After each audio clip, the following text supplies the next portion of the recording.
Je vais vous parler en quelques mots des fondamentaux du marché du gaz naturel. Il faut donc mettre en rapport la disponibilité avec la demande. Sur la disponibilité, sur l'offre, il faut évaluer 3 composantes. Tout d'abord la production. Vous le savez, le gaz naturel qui est consommé en Europe est notamment produit en Europe, par exemple les Pays-Bas, par exemple le Royaume-Uni.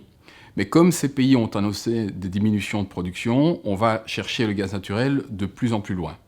Alors, la Russie, la Norvège restent des fournisseurs très fiables et très long terme, mais on va encore aller chercher plus loin, par exemple l'Afrique du Nord pour alimenter les pays d'Europe du Sud, par exemple la mer Caspienne, par exemple le Qatar. Alors, vous allez me dire, comment amène-t-on du gaz naturel du Qatar vers l'Europe? C'est la composante numéro 2, c'est la composante transport.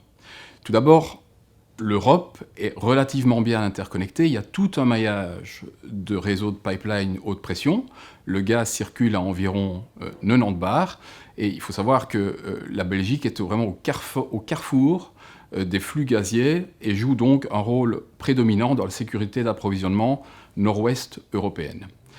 À côté du transport par pipeline, il y a aussi le transport par GNL. Alors je reviens à mon exemple du Qatar.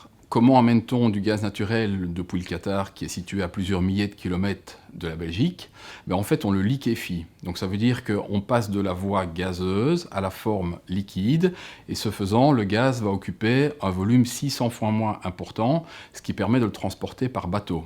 Et vous noterez également que le bateau, vous pouvez choisir sa destination, par exemple le marché qui permet de rentabiliser le mieux votre cargaison, alors que le pipeline, dans mon exemple du tuyau et du réseau, vous liez plutôt un actif de production avec une zone de consommation.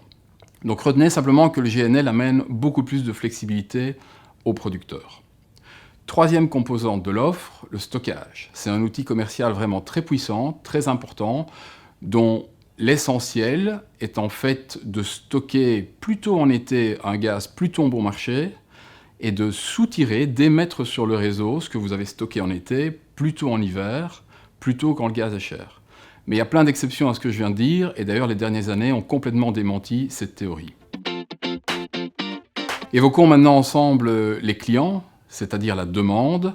La demande est partagée en 3 types d'utilisateurs. Il y a d'abord les clients du secteur résidentiel, c'est vous, c'est moi qui utilisons le gaz naturel à des fins essentiellement domestiques, comme le chauffage, mais pas que. Ensuite, il y a les grands producteurs électriques qui utilisent le gaz naturel pour alimenter des turbines électriques qui vont donc injecter de l'électricité sur le réseau électrique. Enfin, les clients industriels, et on retrouve 2 types de clients industriels, soit ceux qui utilisent le gaz comme moyen de chauffage ou de combustion, par exemple l'industrie agroalimentaire, ou ceux qui utilisent vraiment la molécule de méthane, le CH4, comme matière première, et c'est par exemple le cas de certaines industries chimiques ou pétrochimiques. Ainsi, en comparant les composants de l'offre avec ceux de la demande, vous obtenez un rapport qui est en fait un indice de prix que vous pouvez convertir en euros par mégawattheure. Et ce qui est intéressant, c'est d'imaginer faire l'exercice non pas seulement pour le jour suivant, qu'on appelle le day-ahead, ou le mois suivant, qu'on appelle le month-ahead, mais de le faire aussi pour 2028. C'est-à-dire qu'aujourd'hui, vous prenez la photo de ce que vous pensez que la demande et l'offre seront en 2028. Et vous pouvez traduire ça dans un prix, en euros par mégawattheure. Et donc un opérateur de marché comme TTF va publier ce qu'on appelle dans le jargon la courbe de prix, qui va donc du day-ahead jusqu'à 2028, pour reprendre mon exemple, et toutes les périodes intermédiaires, évidemment.